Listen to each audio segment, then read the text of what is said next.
give us more knowledge and wisdom of how to be able to help properly. We thank you that Jess and Natalie can be with us today. We pray for the healing of Dr. Quenzer, who came down with COVID. We pray for your merciful healing for her. And we know that she's a believer, and we just lift her up and ask for healing, and maybe we can do this again next year and she can join us. But we're so thankful for Jess and Natalie to be here. Bless them as they teach us. Let us be welcoming and encouraging. And Lord, let us all go away today better able to protect one another and preserve one another's lives. And we do pray especially that would include the opportunity to share the gospel for the preservation of eternal life. Through Jesus Christ our Lord, in whose name we pray. Amen. All right, I'm going to hand the mic over to you. Who gets it first? You get it first? Yeah. Right, Before Jess goes on with our lecture portion here, I'm just going to give us a little bit of an introduction. So we are both undergraduate students at UC San Diego. And and along with being with the organization called Press and Shock, we're from the organization Emergency Medical Services at UC San Diego. Our lovely shirt here. Can you turn it over one more time? I'll get a picture. Okay. A little to the left? No, just kidding. We are a student-run organization on campus focused on providing emergency medicine education. So we go around campus teaching classes like these, also different life-saving skills that we have learned as EMTs, like stopping the bleed, choking, things like that. We are both emergency medical technicians. I worked on an ambulance, and I currently work in the emergency department as an ER tech. Jess also works on an ambulance, so we're very familiar with this content as it's what we learned through school. So our whole goal is just to share what we know as EMTs and make this type of education accessible to lay people. So you guys can have the confidence to know what to do in a situation like this when someone goes into cardiac arrest. But aside from that, I'll go ahead and pass it on to Jess, who will go through our lecture portion. Nice. Okay, everyone, how are we doing this morning? Good. Pretty good. Yeah. Let's see what the first slide is. So the biggest thing about why we teach these classes, as Natalie mentioned, is that we're just trying to get people educated. We sent you that survey that everyone, I think, filled out. Yeah? Yeah, so a lot of the questions were like, what things may prevent you from calling 911? What things may prevent you from potentially learning what to do, or even like gaining this knowledge? And so the biggest thing why is because cardiac arrest, you can't predict it. It could happen to anyone at any time. We have a few examples of like just in the past when things have just happened. You might even have your own stories. And so this is why like we really want to just teach this class to as many communities as possible here in San Diego. And so you can't predict it, but you can prepare for it. You can learn what to do, and it does not require kind of like any much extra from you. So a big example. Yes! I'm a Bills fan. I was just thinking of this. Hamlet. Yeah, like you remember what happened, right? And you probably were watching the game. I was watching it. Yeah, you want to The game lasted about a minute and a half because of this. Yeah. Sorry, I won't interrupt, but no worries. I was going to say this at the end. You stole my thunder. No, go ahead. There you go. Yeah, I mean, like, what were you thinking when it happened? Like when it first occurred? Oh, it was just so shocking. Like the whole stadium is done. The game ended. He was just laying there on the ground. His heart stopped. Yeah. And, nobody thought he was going to live. Yeah. But because of what you're going to share, he's still on the team, and he's still playing safety for the team. Yeah. There you go. Yeah, so a bit of a spoiler to the story, but DeMar, he is a professional football athlete. Like, he's a football player. He trains. Like, they're professional players. They train. They regulate their diets. They regulate everything about their body. They make sure they're in tip-top shape to play, And yet, he just collapses on the field, like a minute into the game, seemingly, like they warmed up, they had everything ready to go, and yet he just kind of collapses with like no specific reason. And I remember, I think I saw this on Twitter, as like people surrounded, making a circle. It was due to an impact, another guy tackling him, but it doesn't usually happen, but sometimes it just does. Hockey players, I guess. Yeah, there's a very specific spot, like a very, very specific, if you happen to just hit that one spot very specifically, it actually just so happens to reach your heart, and yes, it can stop it, and so that's exactly what it was. And so, everyone was kind of in a state of panic, like what was going to happen. And, someone perfectly healthy, someone ready to play this sport, who has been in the sport, something like this could still happen to them. And so that's why, knowing CPR, having those medical professionals come in, he had a whole team with him. But what if this happened, say, on the street? What if this happened at home? What if this happened, say, here? Like, would you know what to do? So that's what we're here for. Oh yeah, so this is another reason why kind of like the, deaths from sudden cardiac arrests happen and like maybe are higher in numbers, because people tend not to have the information, or there might be some barriers for them to kind of get care to this person. And so in October of 2022, we see the New England Journal of Medicine, one of like the top journal in medicine in the world, published this article about kind of racial and ethnic differences in bystander CPR for witness cardiac arrests. Essentially saying how differences in us human beings could start, have a role in people like not being able to access care, and other people, bystander effect, affecting how they perceive the situation and getting that person health care, getting that person, just as much help as they can to just try to keep them alive. So that is also something that we're also trying to fix, trying to get people to be aware of. So compressive shock itself is a really great foundation. We partner with them. Dr. Quenzer is like one of our biggest mentors, and she kind of is helping us, partner with compressive shock. And then we bring free and equitable access to CPR and AED education to all communities, with a specific dedication to like communities adversely affected by cardiac arrest due to race, ethnicity, primary language, or just like any barrier due to, say, like education. So it's really cool because compressive shock, we go around to communities like this, and we are able to potentially even give out AEDs to those communities. So because if you give a community an AED, they don't know how to use it, there's not really much point to it. But if we're able to kind of like teach them how to go through the steps of not only just CPR, like hands-only CPR, but also how to use an AED, how to properly apply it, especially while you wait for 911 to arrive, then this is just all we really hope to do, is that in case forbid something does happen, you're able to react.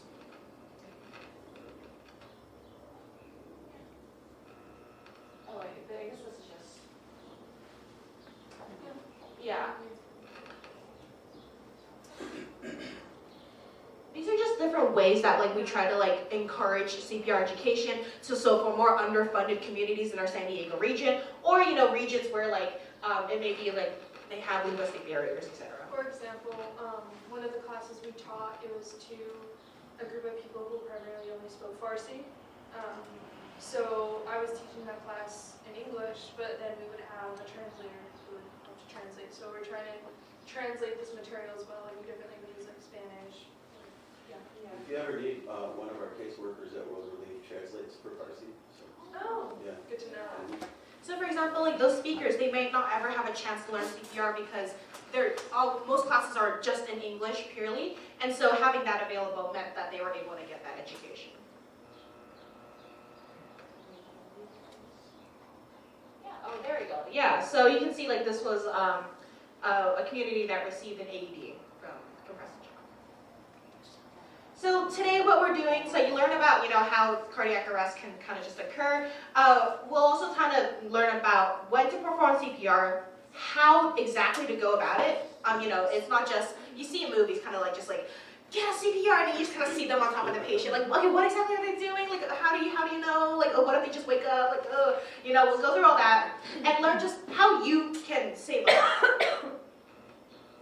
So yeah, the biggest things that we really want everyone to take away from today, if anything at all, the 3 C's. So check, call, and then compress, or CPR, I guess you could argue. And these 3 things are we'll go over in depth, but you can see check, are they breathing normally? If it's anything but yes, do CPR. Call 911. I mean, you can be doing CPR for as long as you need, but that can only go so far. Of course, we want 911 to get here, but you will still drastically increase our chances. And then lastly, of course, compressing and AED. We'll go over why they actually matter, and also, of course, how to use them. So actually, there are over 350,000 sudden cardiac arrests every year outside of the hospital in the U.S. And this is a pretty big number because if you really think about it, there's really only a 10% chance of survival, and that's if someone was able to call 911, that's if someone was able to get you health care. And this is, again, without bystander CPR and early AED use. This is just completely standing by, waiting for paramedics to arrive. And our system is getting better, but you can argue it could still be a few minutes. And if you think about that few minutes where your brain is completely deprived of oxygen, that can cause pretty concerning effects. So with CPR and AED use, it doesn't, increase like everyone survives. That would be amazing if it did, but it's a 30% chance, which is much better than that 10% chance. And we're all human beings here. We're just trying to get people, we just want them to be able to survive. So that's why teaching this bystander CPR, and this is anyone can do, is so important for us. So yeah, out of that 350,000+, if every victim had received bystander CPR, 70,000 lives are saved. 30% might not seem like very much, say it's not a majority in the long run, but that's 70,000 people, lives. These are human beings that could be saved potentially if they had received CPR early. So if you kind of frame it in a way that these are 70,000 human beings, that could be someone you knew. This could be your family members, could be your friends. You think about it that way, it's pretty important to learn.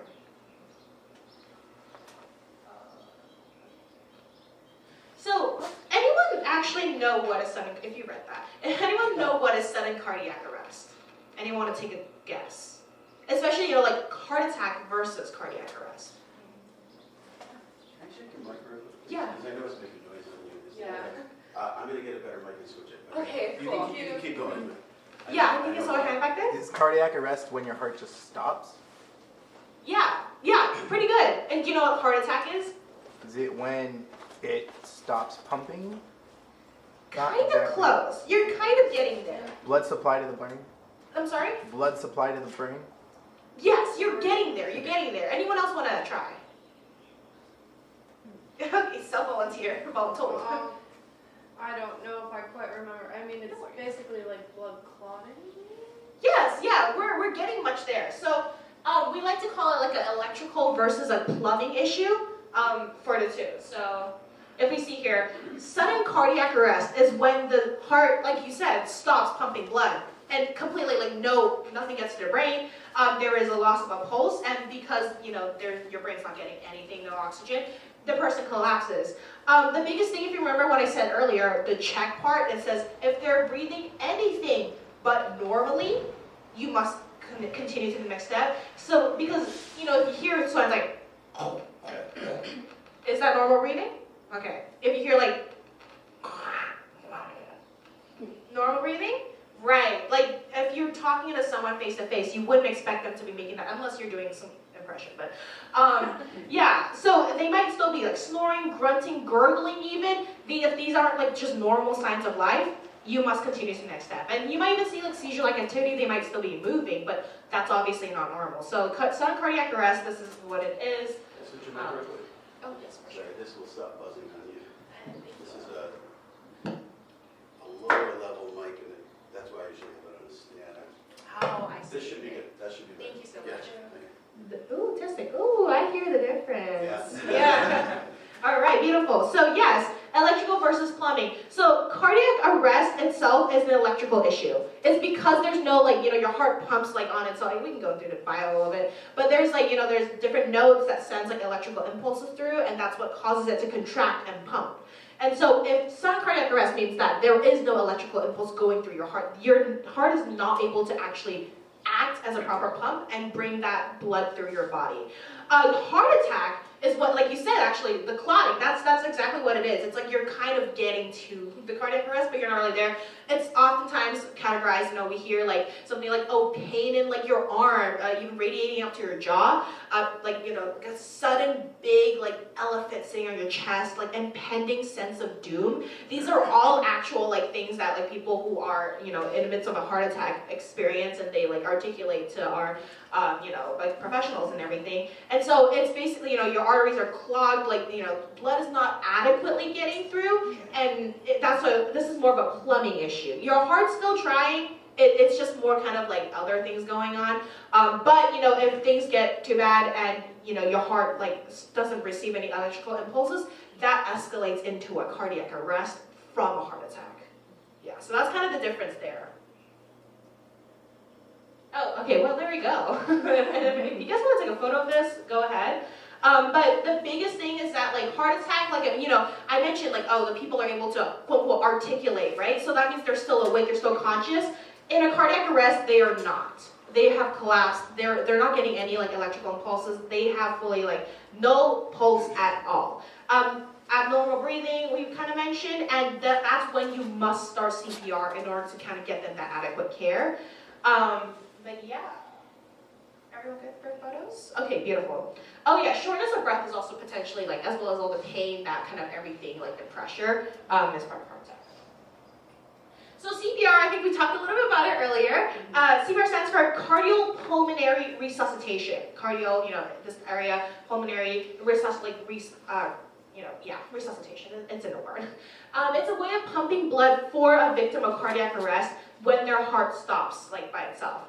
And so later on when we, do, like, the hands-on portion, you'll kind of start realizing that you might need a lot more force than you expect because you are their heart. You are going to be pumping their heart for them, but through their, like, outside body. So if you think about it that way, you do have to require a certain level of, like, power and pressure onto that region for it to be, like, actually successful in getting the blood through their body. Yes? I heard you have to, like, break your ribs sometimes. Is that true? Good question. So that's actually another barrier that we see. What did you say? Yes, so question was, I heard that you need to break ribs for you to properly do CPR. Is that true? And so that is a barrier people also mention. They're like, hey, I don't want to, like, hurt them. I don't want to break any ribs. Like, what if I do something wrong? Is there a good Samaritan slide in here? There is a good Samaritan. Okay, got it. But, like, biggest thing, like, Nat's fully done this, actually. I would say, I don't think it's that you must break ribs, but it is definitely a possibility. If you are performing, oftentimes in healthcare we say, that's how you know you're doing it right. Like, my first time I did CPR, it was on an elderly person, and I heard their ribs break. I heard their ribs crunch when I was doing compressions. So, yeah, it's not a pleasant feeling, but she did survive. She woke up, and a life saved is, people want that. A broken rib doesn't matter. But, yeah, I don't think that it's an absolute necessary criteria. Like, on younger persons, their bones are more malleable, so you probably won't end up breaking a rib. But in elderly people, it's more likely and oftentimes common that if you're performing adequate CPR, their ribs will break. But yeah, it's just a little anecdote. That's good to be aware of, though. So you would continue. Continue Yeah. CPR. I Yeah. see. So, I didn't know that. and this might be a barrier people are worried about. It might happen. It might not. You don't, like, it's not, like, always going to happen. But if it happens, be aware that it's pretty normal, and just keep going. Because at the end of the day, they can't really complain about a broken rib if they passed. So, yeah. Okay. Unfortunately. Oh, there we go. Yeah. So that survey we mentioned, there was that little tick box of, like, all the different potential criteria that might have prevented you from calling 911. And they're very much valid concerns for the community. If it jeopardizes themselves, they gotta prioritize, and that's completely understandable. But some general public concerns, fear of doing something wrong. Hopefully we can teach you, remedy that today. Not understanding the role of an AED, we'll also teach that. Just diseases, lawsuits, community concerns, so like the language barrier, oh goodness me, lack of knowledge, all of these things are potential barriers to it, and while we completely understand, there are certain measures in place that can actually potentially help address some of these concerns. So for example, over here we have, like, fear of communicable disease, and you see kind of like, maybe the joke, like, oh, mouth-to-mouth resuscitation, like, oh no, like, you guys are kissing, or anything, or like, even just like, if you're in general, you're like, okay, like, I don't know this person, like, I don't really want to put my mouth on there, like, I don't know what's been going on. Obviously, completely understandable, especially after COVID happened, we are more aware of, like, communicable diseases and just everything, and so that's why what we teach is hands-on, strictly hands only. No mouth-to-mouth, no need to share any bodily fluids, nothing like that. In fact, I believe research has recently shown mouth-to-mouth doesn't necessarily increase, like, make that much of a difference between CPR with mouth-to-mouth versus CPR without mouth-to-mouth. So that's why actually a lot of programs have pivoted to only hands-only CPR, including us. And it's just as important. As long as you get that blood pumping through the body, that's all that matters at the very end of the day. So that's why no mouth-to-mouth. There are actually available for purchase just some barriers. So they're plastic film barriers, and they even have filters. So if the person just happens to throw up or anything comes out, there is a barrier there in case you did actually want to be trained in mouth-to-mouth. But by no means is this ever going to be a requirement. Yes? If you're comfortable with doing it with somebody, is it worth doing? I would say for adults, not too much. Yeah. I was gonna just add that. Thank you for bringing that up. When it comes for infants and young children, I would say it's really, really important to get rescue breaths in, just because oftentimes with older populations, the cause of them going into cardiac arrest is usually something cardiac or spontaneous cardiac activity. But with infants or children, oftentimes when they are in cardiac arrest, it's due to a respiratory issue. So because for infants, the issue there in cardiac arrest is because it's a breathing problem, it's a respiratory issue. The rescue breathing is actually vital and very important. So we would want to elect to do rescue breathing in infants, which we can go over later if we still have time. But for adults, like she said, no statistically significant difference in survival rates doing breaths or not. At least for me, whenever I have a pediatric call, we always check respirations. That is also part of our top priority list, as opposed to everything else too. So definitely, if you'd like to learn, we are more than happy to teach for sure. Next, what about a lawsuit? What if you do something wrong? What if they wake up and they are mad about that broken rib? Which I really hope not, because you did this to me. Yeah, sorry, you wouldn't be here if I wasn't here. Anyways, what if there is something called a Good Samaritan law. So this is, as long as you put in that good faith effort, that you are doing the best to your ability, and that you are, acting with the best interests of the person in mind, you will be protected by the law. Granted, if you stick a knife in their back and it's not in their best interest, you're not gonna be protected under the Good Samaritan law. But if you have you're trying CPR, it might not work, the family might maybe potentially retaliate, you are still protected under that law because you are still acting to the best of your interest and you're trying. And that's all that matters here. Yeah. Oh, there you go. Bystanders of out-of-hospital cardiac arrest are more likely to face legal consequences for delaying or failing to provide CPR than damages during a resuscitation attempts. So just the opposite. Yeah, honestly, yeah. Just if you're able to help, go ahead. However, if it is a thing too, though. Even if we're when we're actually told if we're out of uniform, we also have a choice on whether or not we would like to engage. That applies to everyone here too. You are not necessarily obligated to. It's just that if you do choose to engage, and you have to follow through with it. But if anything should happen, you are protected under this law. So yeah. Oh, there we go. Better a broken rib than dying, to put it simply, if you hurt them for the ribs.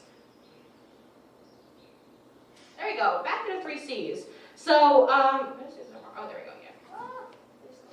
So to reiterate once again, we have to check, the call, and the compress. And so let's go into them more detail. So how to perform CPR, etc. So is there a slide on the first two?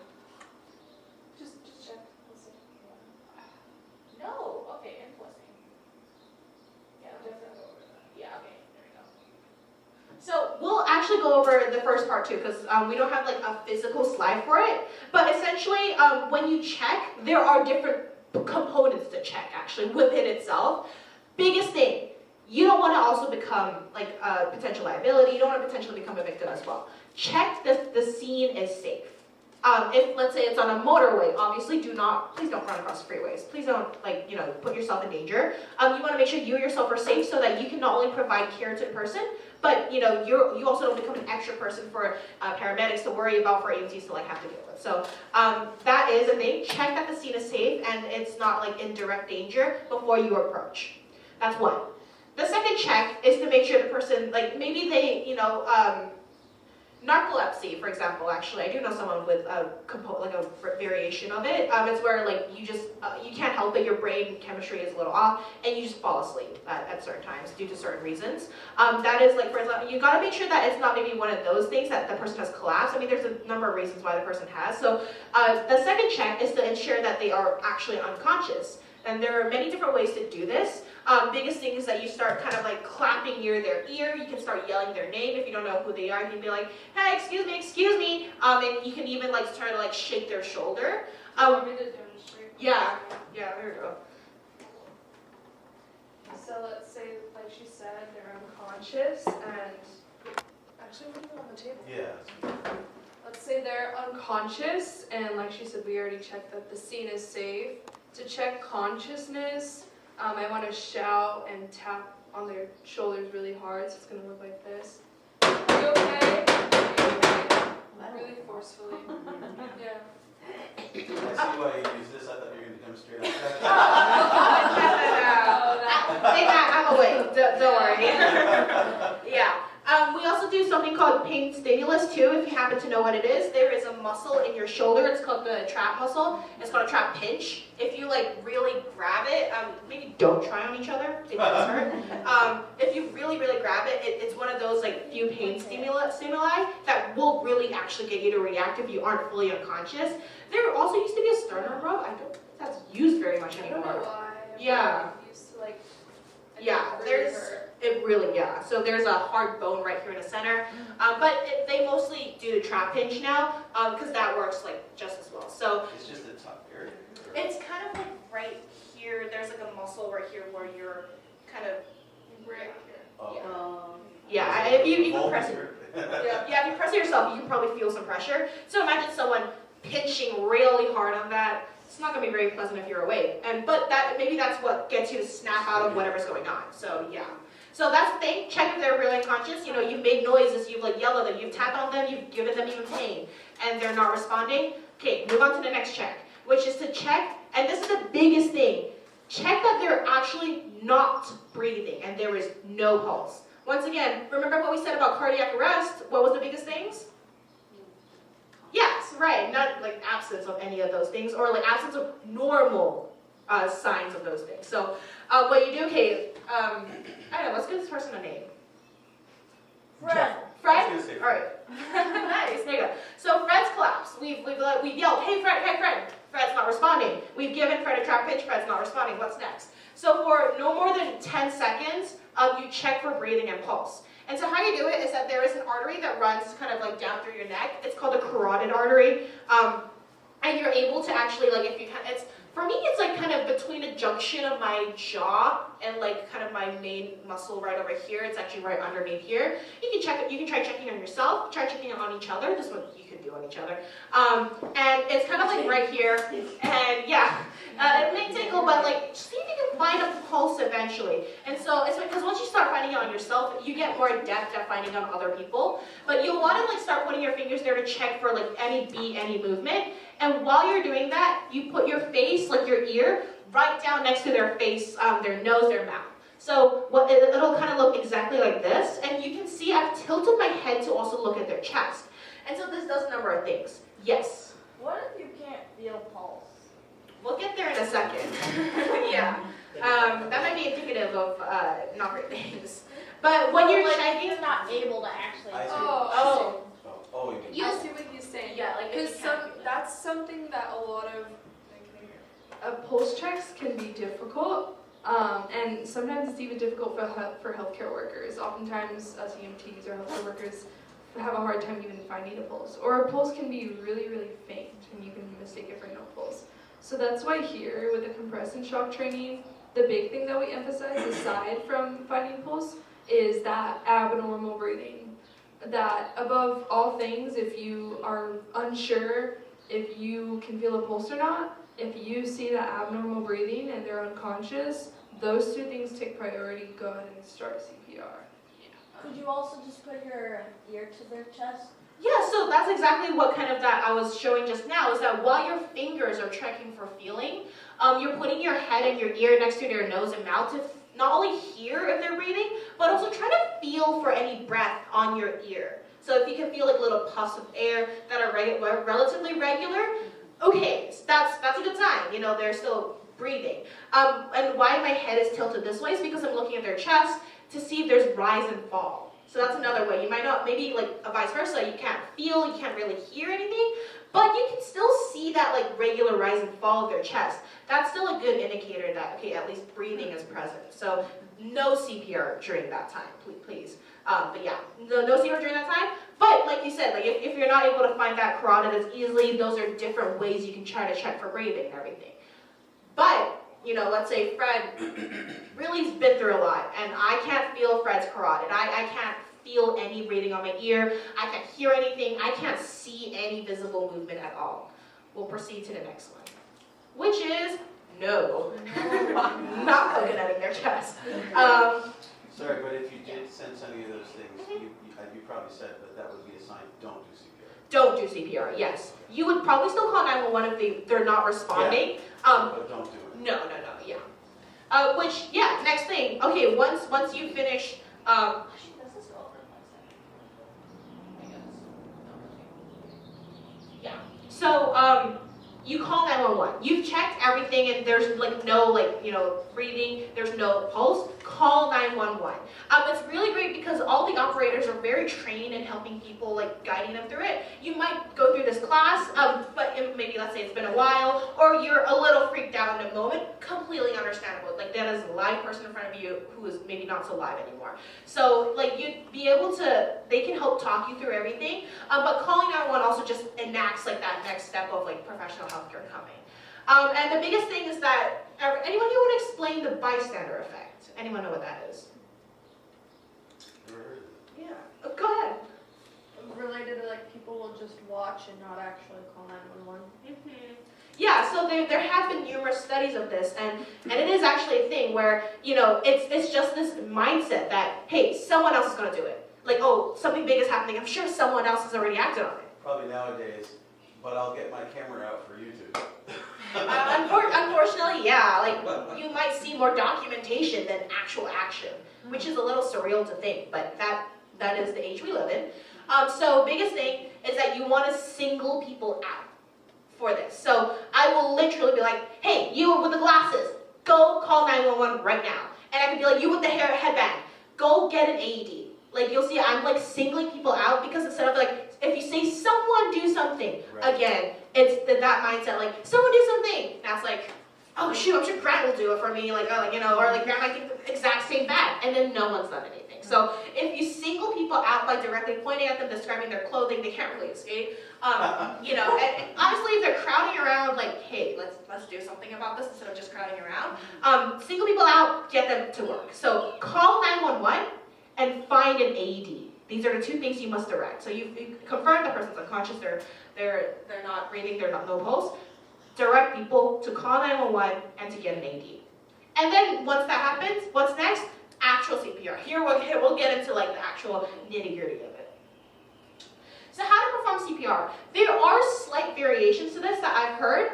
Biggest thing is, yeah, go ahead, yes. So you'll want to place one hand on top of the other and press the heel of the bottom hand to the center of the chest. So there's a lot of small details here. Center of the chest, what is that? We like to say armpit line. So the bottom of your armpits, there is kind of an invisible circumference around your body. That is generally where you want to aim for in terms of center of the chest.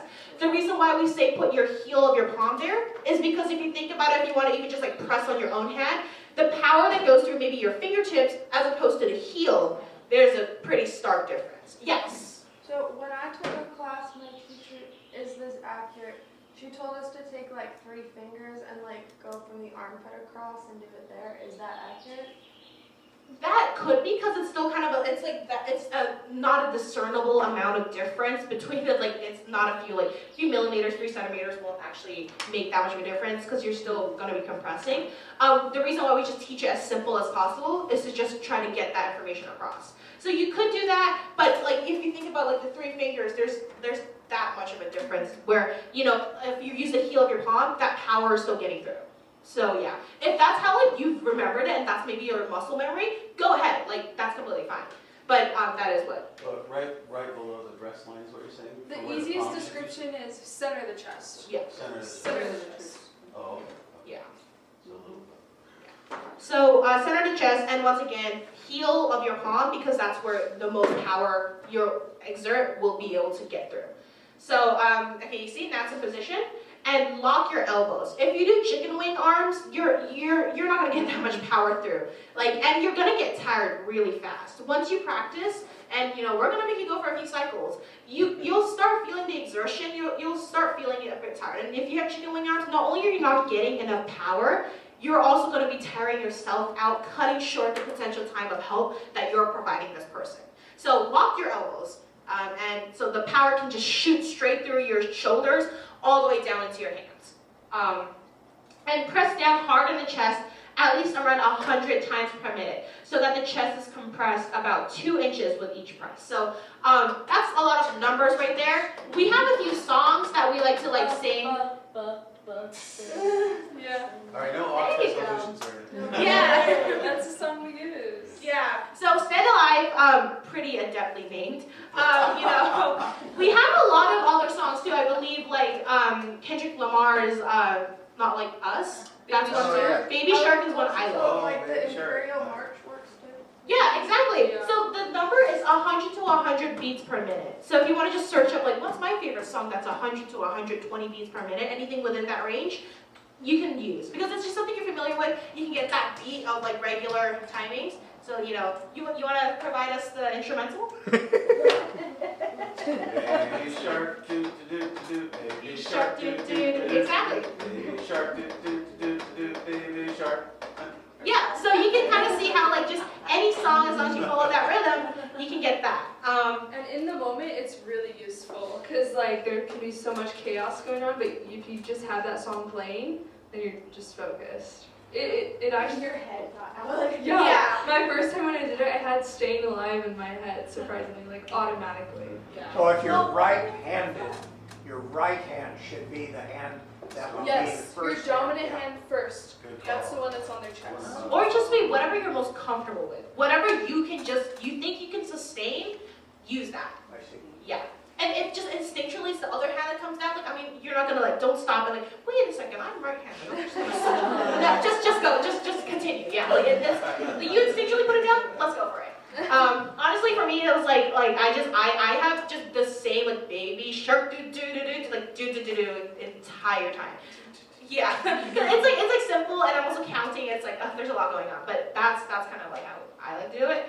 And around 2 inches. So here, once again, I did not grow up I grew up in Hong Kong, so I am not too familiar with inches. I find it very confusing.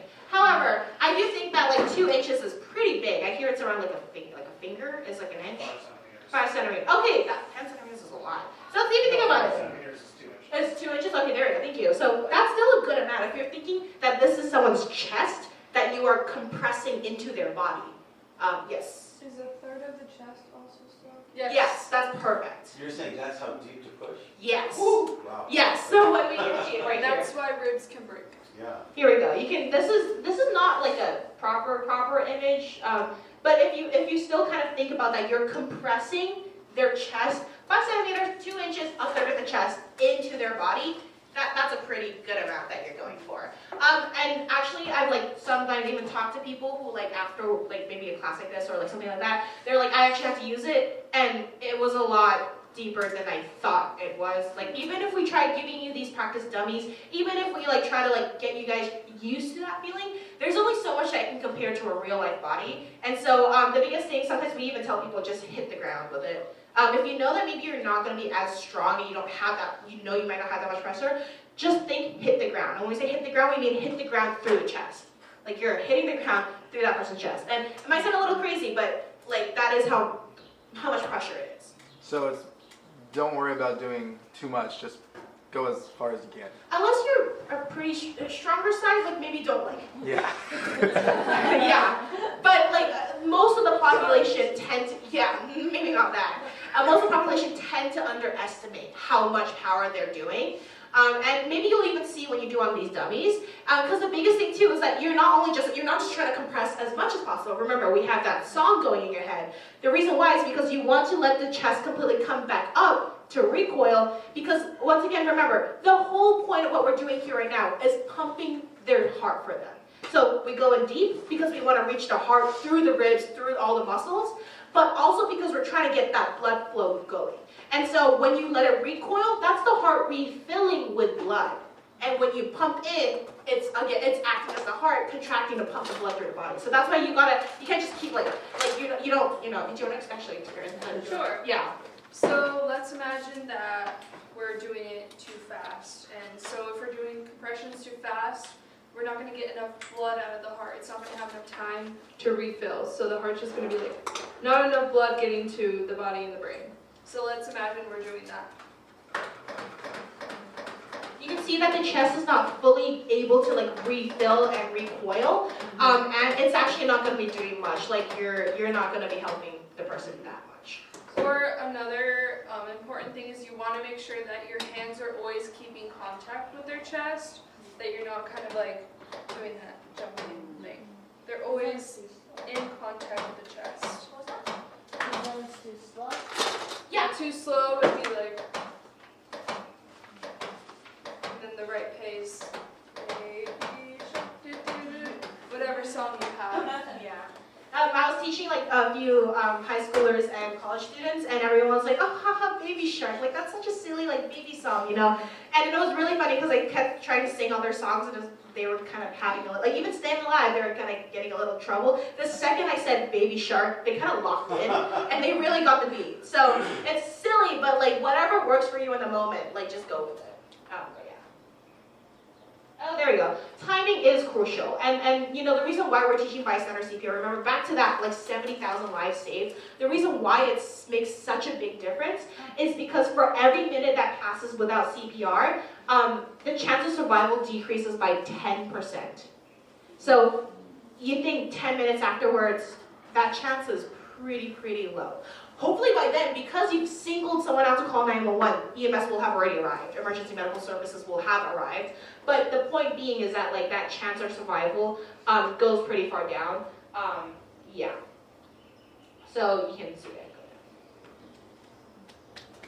Oh, it's just, worst case, just call 911. Better you call 911, have someone walk you through it. They're once again trained for a lot of different situations. Just call. They can send someone to help you. They can talk you through something. And even if you have questions, if you're unsure, they can help you. So just call. AED, there you go. So let's say you're in the middle compressing. You've done all your checks. You've called. Now you're just compressing. You're waiting for EMS to come. But remember, you directed two things. One to call and one for the AED. And so AED stands for Automated External Defibrillator. And because remember, everything comes full circle. The cause for cardiac arrest is an electrical issue. Remember, your heart's not able to get that impulse to properly contract. And so that's why the AED helps reset it. We were joking about the Keurig earlier. I was I can't get this, and Nat's just turn it on and off again, off and on again. Same thing, that kind of you have a computer that's acting up a little. You're have you tried turning it off and on again? It's kind of a similar idea, but with your heart. That's kind of what the AED does. It kind of resets that shock rhythm to try to get it to beat by itself again. So, yeah. There you go. Electric shock to help restore normal heart rhythm. If you want to get into the really nitty-gritty of things, which I really like, but it's there are only two rhythms of the heart that are technically shockable. If there is no electrical impulse, and so here's where the medical dramas start getting a little not accurate. Is that when you just have no electrical rhythm, it's just you actually can't shock that. The shock is to reset. It's not to incite. You can't create that electrical impulse. You have to reset it. So if you have that, unfortunately, you actually have to keep doing. You have to keep doing CPR. That's the biggest thing. Not that you would know this if you're on the street. I just happened to be at a call where they had to keep. They couldn't shock because it was just it's called asystole, where there's no rhythm. So, but let's say Nat is doing CPR. and she's doing it really well. And she's keeping it up, and she previously directed me to run and get an AED. I ran around, I found like it should have a sign. An AED even has like a little lightning bolt next to it probably. I've run over here and I've gone. Oh, Nat, I'm here with the AED. Nat doesn't stop. Nat doesn't stop going. She keeps going with the compressor. Oh, there we go. So this is what it might look like. Public buildings, malls, libraries, schools, all of these different things, they should have one. And yeah, so once again, even if I run up to the person and to the compressor doing the compressions, you don't stop. Like you see someone come up, you keep going with the compressions. Because once again, you're beating their heart for them. And if you kind of think about it, like you're beating their heart, if you stop and you slow down, the heart also stops pumping and stops going. And you gotta like restore that rhythm. If you're like, you can take your hands off, you're like, oh God, go. Bring it over here, or like unpack it, or turn it off. Like the person's once again back to square one. Their heart stopped beating. They're not getting the oxygen. They're not getting any help right now. So keep going. Do not stop. And yeah. What if I've seen it in the movies where the doctor's like, okay, I'm tired. Like, how do you do like 3, 2, 1 switch and then? Yeah. So Coordinate. you coordinate with someone else. We hope once again the more people that we train. I believe we train like few thousand people in the San Diego area right now, actually, but in 1 year alone. Hopefully someone else in the area also knows what to do. Coordinate. The number that we have, the larger organization, Revive and Survive, our goal was to do 1 million. We're currently at half a mark. 500,000, so. I'm sorry if you already said this, but how long are you to do this? Like you mentioned, like switching, you know, if you get tired, that's giving me the impression you might do this for quite a while. Yep. Or Yeah. Until the EMT EMS, shows up. EMTs arrive, and then, Okay. Yeah. and even when you see the ambulance, they'll just be like, oh, no, Okay. until I'm at compressions and then the EMT's there. They they're tell like, you. okay, you're ready to switch, 3, 2, 1, and then they're Okay. right on it. So You can do this for a while. you could. So unfortunately, if you are alone, we are taught also it is your judgment. If for some like absurd reason that EMS can't get to you, for some unfortunate, like genuinely like something bad, like something really like there has been a multi-casualty incident walking all the way towards you, and you are alone with the person, and like no help comes, it is actually your call to make when you want to stop, and that's up to you. Hopefully it doesn't happen because we live in an urban area. We are living kind of in a city where we have access to this. Hopefully this never happens. But like you keep doing it until EMTs arrive, unless someone else is like, hey, like you want to switch? Okay, yeah, 3, 2, 1, coordinate. Like you just jump straight in. Remember, like you're just keeping that beat going. Doesn't matter who's doing it. Or you make the call. Is it possible the person does resuscitate by what you're doing, and then you would stop, or? There is a chance, yes. So I'm also a certified wilderness first responder because I guide like outback trips and stuff in the backcountry. That is a very good example of EMS cannot get to me as easily. There's one time we're on a trail and someone did collapse, and like you had to like get help, and I believe it was the weather prevented any heli from leaving base and actually like getting to us in time. And like the person was able to get help eventually, but it was definitely like it wasn't like, oh, the ambulance is gonna come in like less than 10 minutes. It was not one of those moments. So that is a time when you have to like make judgment calls and stuff like that. Well, I guess it would be the same reason you would not do CPR would be when you would know that you can let off if you start to hear them breathe or a pulse, that kind of Yes, thing. exactly. And so like if And you're that's possible that could happen. So my mentor had a different story where she says like, yeah, they were doing it in backcountry, they weren't able to like get any help, but the person actually did manage to come back. So thank goodness for that one. That was able to happen. But yeah, that. But a lot of how to understand what we're doing is preserving until EMT gets there. That's kind of the main way to look at it. Exactly. Or you have an AED. AED, Oh, okay. yes. So we'll get into that actually. AEDs are beautiful. They're amazing. They're built even for like even if you're not trained in anything at all, having an AED will help you. Because they can analyze the rhythm and they can tell you what's shockable, what's not, and also what to do. So you'll see in a second. Did you have a question? They are the beep things, That's right? what you see in the movie. Yeah, that's what you see in the movies. It's not necessarily that accurate. But It does the same thing. It does the same Similar thing. thing. Similar thing, Not yeah. exactly. It's just automated. That's a defibrillator. It's an external defibrillator. This is automated. It's able to do all the medical stuff. It's able to determine what rhythm it's able to shock. Yeah. Oh, so it identifies and then it does it. It Yes, does. exactly. Yeah, it's really So, cool. here, yeah. The biggest thing, the AEDs will not shock you randomly. They will never deliver a shock if you don't press a button that tells them to deliver the shock. So that is another thing, like you don't have to worry about being shocked. You see in the movies, like they're charging and they're like probably looking at the monitor, they're like you hear the beep, there's so many things inaccurate with that. But like, that is kind of like, this does all of that for you. That's why I said it's so beautiful, it does it all for you. Was there a question back there? Yeah, what if a person has a episode and they have a pacemaker in them and they stop breathing? How do you treat that person? Yeah, so do we have a slide on that? We do. Oh, beautiful. Same way you would treat anyone else. It's just the only difference is the placement of the pads. That's it. Just don't place it on the pacemaker. Yeah. I think there's a Yeah. Pad Oh, there we go, yeah. So, if they have a medical patch, take it off.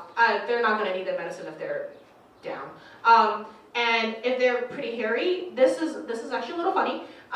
Most packs come with a razor, but also I've been told you put the pad on there, it's very sticky, and you give them a little bit of a wax job. That'll wake them up.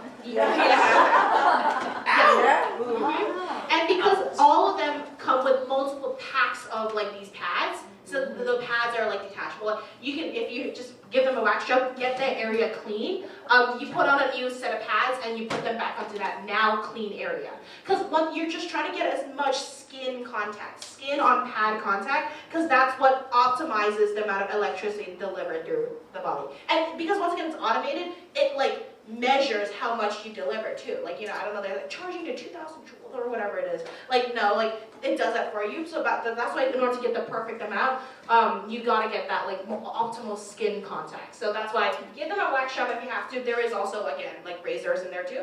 And then if they have a pacemaker, like you mentioned, you just move it a little bit to the side.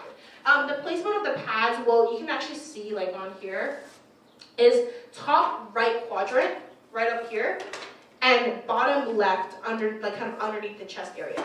The reason why is because your heart is right here in this quadrant right here, here, and this delivers kind of a diagonal shock because it connects the two pads.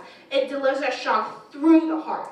That's how defibrillators work. It goes straight through like this diagonally, and that's why we have that. If you have like a pacemaker, like you can kind of shift it around as long as you have that line going through the heart. That's where the shock will be going. Let's say I have a pacemaker right here. Just place it around it. But like she said, that diagonal line. How do you Oh, no, go ahead. how do you know like where, or if they have a pacemaker, or like where? Oh, You'll see. Yeah, it's pretty. They might even have like potential markings or like even like a necklace or like something, but you'll see it. Yeah. I have a silly question, but the heart is in the center there, right? That's why you're there, or no? Where's the heart?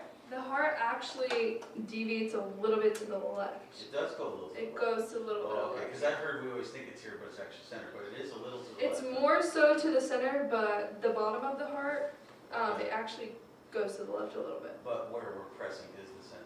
Yes. Yeah. We just want to get that optimal. Like if you do one side, it's not going to compress the the heart properly. Yeah. Oftentimes people assume, oh, my heart's on the left side. That's where I do the Pledge of Allegiance, etc. So they'll like compress here.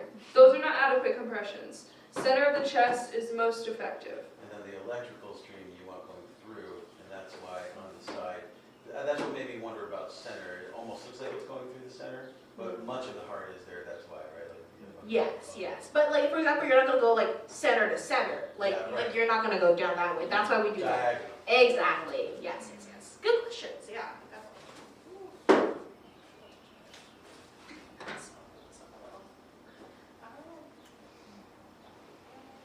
Yeah. So as you're compressing, so let's okay. You can still hear me pretty well. Okay. Nice. All right. So I'm still here. I'm doing like compression. Here I have my AED. I'm gonna be like, Jess, I brought the AED. Let's switch. Awesome. Ready? 3, 2, 1.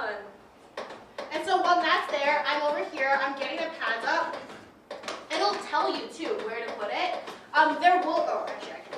There will be a difference between adult and infant pediatric pads. It'll tell you. AEDs make everything as clear as possible because they know lay people might be using it. So I can see over here, okay, this tells me to go down. You can see that's not stopping. I'm putting the pads on like as the compressions are going because once again, remember, like you're gonna have to reset that rhythm. So pads keep going. I'm getting the other pad off. I'm like, let's again out of not near any body of water because you're working with electricity here. You know, the patient is dry. Patient has been like cleaned and everything, and putting the pads on right here. Okay, and that's still going, and then I try turning it on. Adult patient. If the patient is a child, press the child button. Remove clothing from the patient's chest. Remove packet and apply pads onto patient's bare skin. Apply pads as shown in the pictures. She's still going. Remove packet and apply pads onto patient's bare skin. Sorry. Don't actually stop. I'm trying to fix Press pads firmly on skin. Our trainer sometimes gets a little. Apply pads as shown. Press pads firmly on skin. So not working. Do not touch the patient. Analyzing heart rhythm. Clear. It said do not touch the patient. Do not touch the patient. Analyzing heart rhythm. Shock advised. Do not touch the patient. Everyone clear. Clear. Press the flashing shock button. Shock delivered. Begin CPR.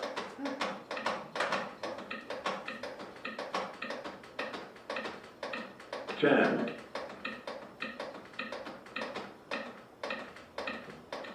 20.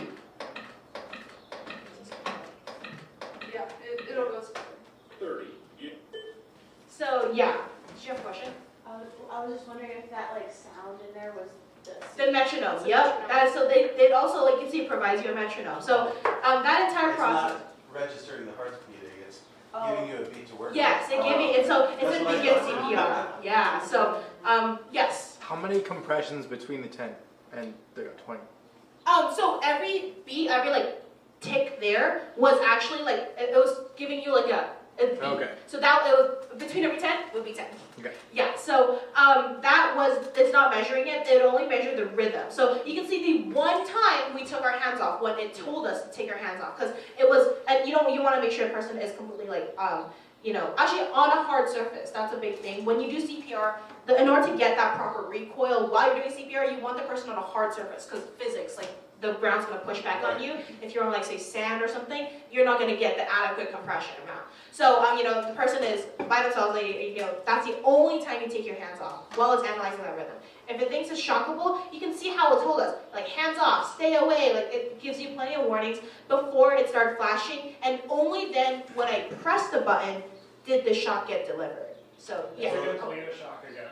I'm sorry? Would it tell you to shock again? Yes, so after like a certain amount of cycles, it might be like analyzing rhythm, and once again, same process, you do it again and they'll remeasure. Because those pads are on the whole time. You don't take the pads off just because you shocked once. Those pads are analyzing. It's going to go through cycles and want to analyze and check. So once on, you leave them on and follow its guidance. Yes, follow its guidance. So you can see the metronome, like that tick, tick, tick. It was like Star CPR, it gave you that metronome. Just, you can try following that, then you don't have to think of a song anymore. And then it might say, okay, shock again, get ready, get your hands off. Exactly. It'll just keep repeating until help arrives. Go ahead.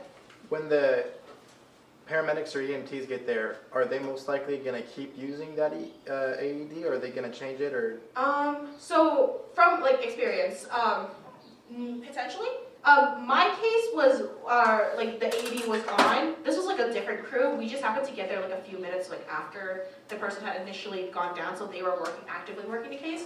But they had their AED to the side, and then when paramedics arrived, they used something called a Lucas machine. That's more prevalent nowadays. It basically does the compressions for you. It's a big ring that goes around a person's chest, and it has like its own pump. and you tie the person's hands to it. It's kind of scary. I'm not gonna lie. It's pretty brutal. It's really brutal, but it does and analyzes, it does everything. But for example, to answer your question, we were standing there for the entire time. It kept being like, oh, analyzing rhythm, everyone hands off, like clap, like it was exactly as we were taught, like hands off, like clear, analyzing rhythm, and rhythm assistedly, resume compressions, and like they would keep going. So that's we'll go over there for a bit first. I know the ratio is 30/2, which is 30 bits per 2 breaths, but then since you don't have the breaths anymore, how would you just stay? That's why, so without breaths, you should keep going. So just keep on the Yes, if we were doing breaths for adults, it is 30 compressions to 2 breaths, and that is one cycle.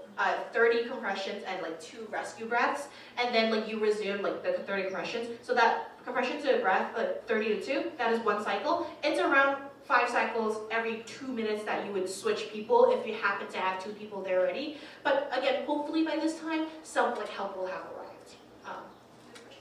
You had mentioned in your discussion just now the importance of a hard surface. Yes. And I thought I would ask, I think maybe again the movies or something, like you're not supposed to generally move a person, right? But let's say they're on sand or grass, and it wouldn't be very far to say, let's lift and put them on the sidewalk. Would you advise we should do that or leave them on the grass? Yeah, because the benefits of being on a hard surface and getting that adequate pressure is just outweighs so much more than like inadequate compressions, which remember, you might have perfect rhythm, perfect depth, but it's not actually perfect depth because you're not getting that recoil. So you would say if it's realistic, move them to the heart. Yes. I never would have thought to do that. Leave them where they are, that's what I heard. So, okay, That's why we do these classes. Generally, why people advise that is because sometimes if someone has fallen, you can be worried about a spinal cord injury. So that's why they usually will advise, hey, don't move the person. So just be cautious. Make sure their neck's not like dangling around. You want to be cautious. That situation though, if there's a potential spinal cord maybe injury. you would avoid CPR anyways? No, you would. CPR would take priority. Yeah, I guess. Yeah, CPR takes priority because you're getting that blood flow to the brain. Even if they do have some sort of spinal cord injury, CPR would take priority, but obviously... Because again, they have no options if you don't do that. Exactly, correct. But if you can, move them to a harder surface. Yeah. Because I never would have done that. yeah, they might survive, but if the oxygen, brain's been depleted of oxygen for however that much amount of time, there will be repercussions. The compression is that much better, that's why. Yes, exactly. That's because we're trying to get oxygen to the brain. Because, yes. And was there a hand back? Yes. So if they're in bed, you put them on the floor. Yes. Oh, right. Yes. See, I wouldn't have thought that. Yes. If it's feasible and you have multiple people to help you, If but you can do it. Yeah. if you can do Just it. shove them out of bed. Not like they'll feel it anyways. Maybe the impact of the fall will wake them up. Yeah. Yeah, so if you can do it. If you can If do it's it. feasible. But you don't want to wait too long to figure that out. Yeah, but It might if be at the better end of the if day it's a you're like, judgment call. I'm too petite to move this larger person onto the bed, And we gotta and just start. start the CPR anyways, because Yeah. something will be better than nothing. Don't be like, oh, I can't move them to the hard surface, therefore I can't do CPR. No. Yeah. Try your best, and if you can't, start CPR anyways. Something is better than nothing. Yeah. I guess the one thing I would say is a hard must is no water. At the very least, don't have the water be in contact with you, especially while you deliver that shock. That is the one must I will probably say. However, I believe most of them come with some type of either your own clothing or they have towels or something to dry the person off. Because electricity and water do not mix. Sorry, silly question, but if we were to touch the body when it got shocked, would that knock us out?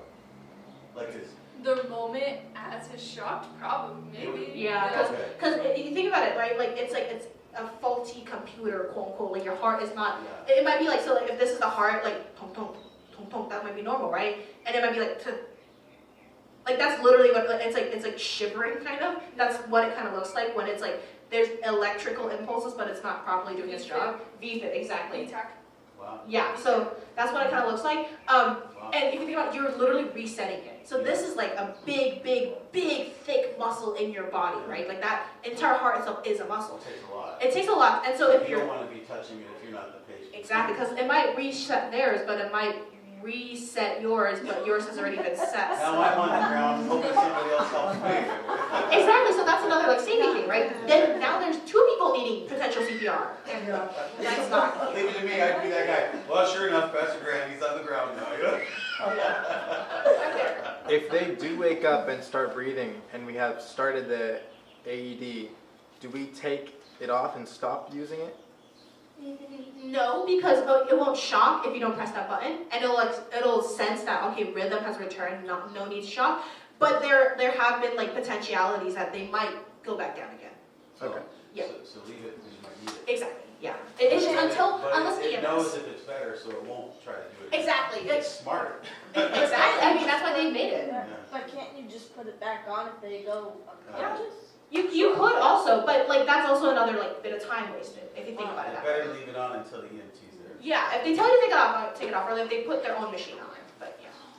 Do all AEDs you have to press the button to shock? Yes. Once again, it will not randomly, unless it's like for some awful reason that it's extremely faulty, as you know. But let's not Frankenstein it. You will be the one to tell it to shock. Yeah, even the professional ones, like they had to press something, like they were the ones to direct that because it's a safety concern. Once again, like they don't want to make sure that the rescuers are the ones accidentally getting hurt. In the previous picture, I think it showed different AEDs. Is there one preferred, and if so, what's the approximate cost? So I wouldn't be able to answer that question because there are different brands. They all do the same thing. At the end of the day, that's their job, and there's only so much like fancy. Yeah, there's only so like it analyzes and it shocks. That's it. The most important thing when you have any type of AED, turn it on, listen to it. Yeah. And you will be good. So there's no like brand. Like our company uses like 2 brands, like Zoll and I forgot the other name of it because Zoll's like the more prominent one. You're not going to be searching up for that one. It's just as long as it works and it's like a certified AED, it should be fine. They are pretty costly, I believe, a few thousand. Yeah. So that's why compress and shock. Like that's why they do this. Is that if you have a big enough class size and you have like already like partnered with them and you like gone through their things, they provide that community with an AED. So like that few $1,000s is saved because they might need that money for something else. So that's why like compress and shock does this program. Yeah. 2,000. 2,000. Yeah. Yeah. And it is also like you have to upkeep it. It's not like gonna be sitting in dust for like the next few years. It's like a fire extinguisher. Yeah, exactly. Like you guys have one right there. Oh, there we go. Biggest thing, power on. You heard like we went through the steps of putting it on because like we like know what to do. That's perfectly fine. Like you can saw that like on a proper one, it's much more sensitive. This is a little old. She's been through a lot of lessons. You can see like it like when we pressed down, I was like, oh, like it felt that the pads were properly applied. So even like just turn it on. Just remember that. It'll tell you put the pads on. If you already put it on, it'll be like, oh, pads are already on. Okay, let's move on to the next step. So they're pretty great that way. Battery operated? Yes. Yeah, here we go. It will not deliver a shock to the person that does not need it unless you don't listen to it and you are touching the patient when it tells you to go. And that's why you saw the both of us like literally go clear.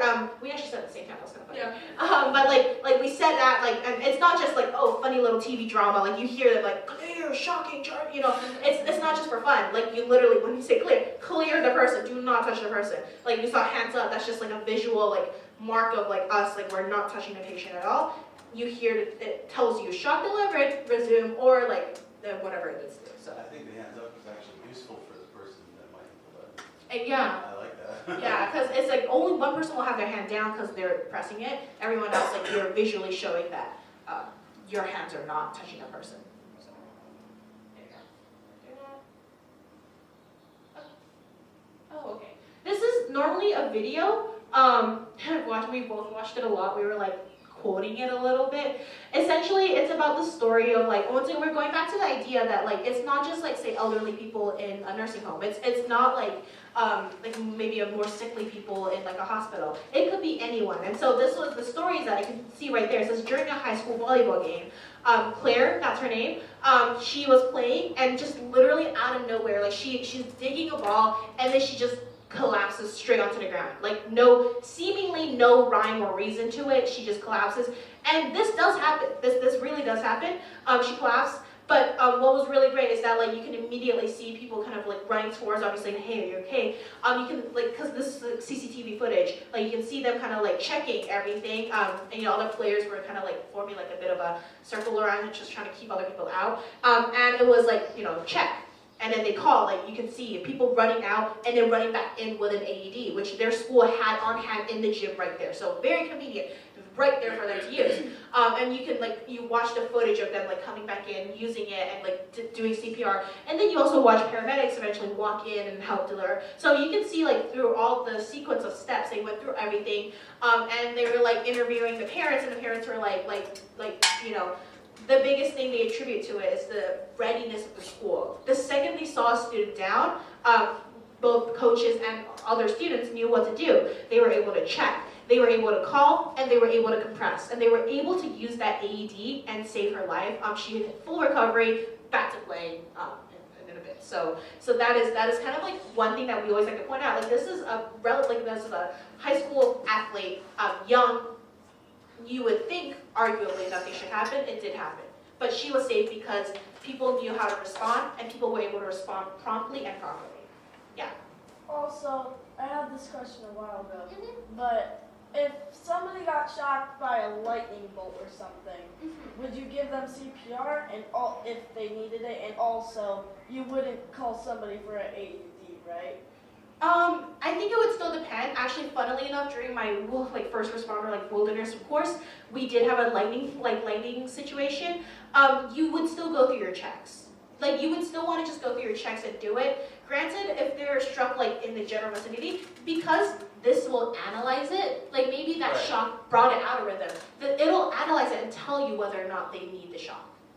Yeah, I think that's the biggest thing we want to emphasize is that the AED, one, will never shock you randomly.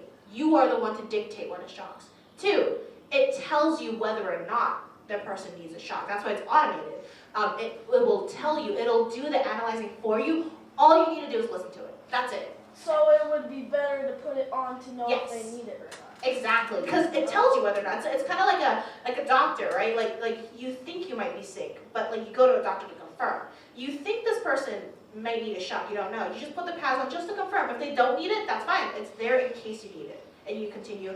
If let's say they failed the checks and you have to do CPR, you continue with that. Yeah. Any other questions? Yeah? All right, let's recap. First C. Check. That's right there, yeah, okay, that's okay. Yeah, next one. Call. And last one. Compress. There you go. And plus, what's a little addendum? There you go, exactly. So those are kind of our three big things. Keep in mind, the different little micro points underneath check, like all the different checks that you have to do to make sure they're in need of CPR. Once again, do not do it on someone who's conscious. Do not do it on someone who is breathing. Do not do it on someone who has a pulse. But everything else is there for you. Oh yeah, there you go. That is actually today. But yeah, so here's the information. I don't know if we wanted to do a little break, but we do have our dummies, and everyone here will have a chance to practice. Yeah.